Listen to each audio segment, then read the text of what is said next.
అందరికీ నమస్తే, welcome to Anu's kitchen. ఈరోజు రెస్టారెంట్ స్టైల్లో దాల్ తడక తయారు చేసే విధానం షేర్ చేస్తున్నాను. దీన్ని దాల్ తడక అంటారు, దాల్ ఫ్రై అంటారు, రెండు ఒకటేనండి. ఇది ఇటు సైడ్ నార్త్ సైడ్ ఎలా తయారు చేస్తారో చూపించబోతున్నాను. చాలా ఉంటుందండి.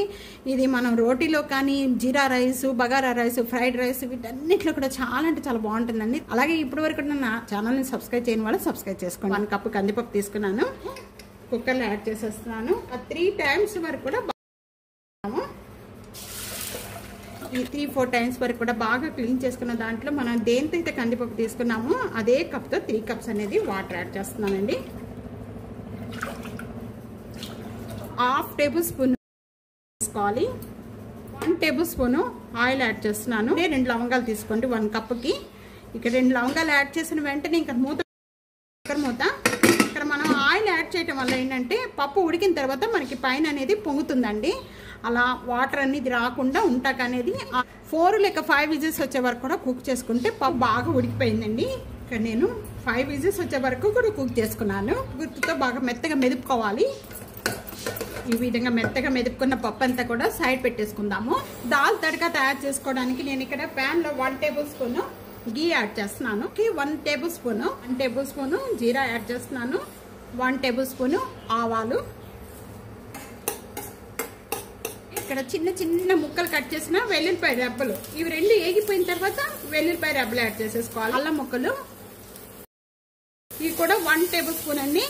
ఇక్కడ బాగా వేగిపోయిన వెంటనే కూడా మంచి స్మెల్ వస్తూ ఉంటుంది. అప్పుడు కొద్దిగా ఇంగువ అండి, ఒక మీడియం సైజు ఒక్క ఉల్లిపాయ అండి, ఈ విధంగా చిన్న చిన్న పీసెస్ కట్ చేసేస్తున్నాను. అలాగే 2 పచ్చిమిర్చి, చిన్న చిన్న పచ్చిమిర్చి అండి. ఇక్కడ 1 tablespoon నేను ఇక్కడ సాల్ట్ యాడ్ చేస్తున్నాను. సాల్ట్ యాడ్ చేయడం వల్ల మనకి తొందరగా ఉల్లిపాయ అనేది మగ్గిపోతుంది. లో ఫ్లేమ్ లో పెట్టానండి, ఎందుకంటే గీ కూడా చాలా తక్కువ యాడ్ చేసుకున్నాం కాబట్టి మాడిపోతాయి.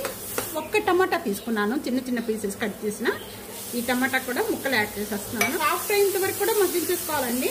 ఈ టమాటా మగ్గుతూ ఉండగానే దీంట్లోనే ఒక 1/2 tablespoon పసుపు యాడ్ చేస్తున్నాను.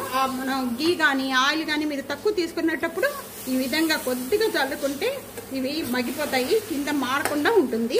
కొద్దిగా వాటర్ అనేది ఈ విధంగా చిలికించుకుంటే అవి ఏమి ఇంకా అసలు కింద మాడకుండా చక్కగా మగ్గిపోతాయి. నేను ఒక 1/2 tablespoon మిర్చి పౌడర్, కారం యాడ్ చేస్తున్నాను. ఒక రోస్ట్ చేసిన ధనియా పౌడర్ 1 tablespoon. మెత్తగా మెదుపుకున్న పప్పు అంతా కూడా దీంట్లో యాడ్ చేసేసుకోవాలి. దీంట్లోనే కొద్దిగా వాటర్ యాడ్ చేసేసుకోవాలి. యాడ్ చేస్తున్నానండి. పప్పు వేసిన వెంటనే 1 minute అయిపోయిన వెంటనే కూడా దీన్ని సైడ్ పెట్టేసుకుంటాము. వేరొక ప్యాన్ పెట్టుకోవాలి. తడక ఎలా తయారు చేయాలో చూడండి. 1 tablespoon గీ యాడ్ చేస్తున్నాను. ఇక్కడ గీ అంతా కూడా బాగా కాయిపోయిన వెంటనే కొద్దిగా ఇంగువ, అలాగే ఇక్కడ కరివేపాకు, కొద్దిగా కొత్తిమీర స్టవ్ బంద్ చేసేసుకుందాం. ఇప్పుడు 1 tablespoon అనేది కారం యాడ్ చేసుకోవాలి. పప్పు పెట్టేసిన వెంటనే కూడా మనం తాలింపు అంతా కూడా బాగా కలుపుకొని దీంట్లో యాడ్ చేసుకోవాలి. దీంట్లో యాడ్ చేసుకున్న వెంటనే కూడా మూత పెట్టేసుకోవాలండి. ఇక్కడ 1 minute అయిపోయిన వెంటనే ఇప్పుడు ఓపెన్ చేద్దాము. కూడా ఒకసారి బాగా కలుపుకోండి. దాల్ తడక తప్పకుండా ఇదే చాలా అంటే చాలా టేస్ట్ గా ఉంటుంది. తీసుకున్నప్పుడు మాత్రం కంపల్సరీగా ఫ్రైడ్ రైస్ కానీ జీరా రైస్ కానీ తీసుకోండి. దాంతో పాటు బంగాళదుంప వేపుడు కూడా చిన్న చిన్న పీసెస్ కట్ చేసి నా వీడియోలో ఉందండి, చూడండి ఒకసారి. తప్పకుండా కామెంట్స్ లో తెలియజేసి వీడియో నచ్చితే కనుక ఫ్యామిలీకి ఫ్రెండ్స్ కి వీడియోని షేర్ చేసి వీడియోని లైక్ చేస్తూ ఉండండి. సబ్స్క్రైబ్ చేసుకోవడం అస్సలు మర్చిపోవద్దండి. Thank you for watching.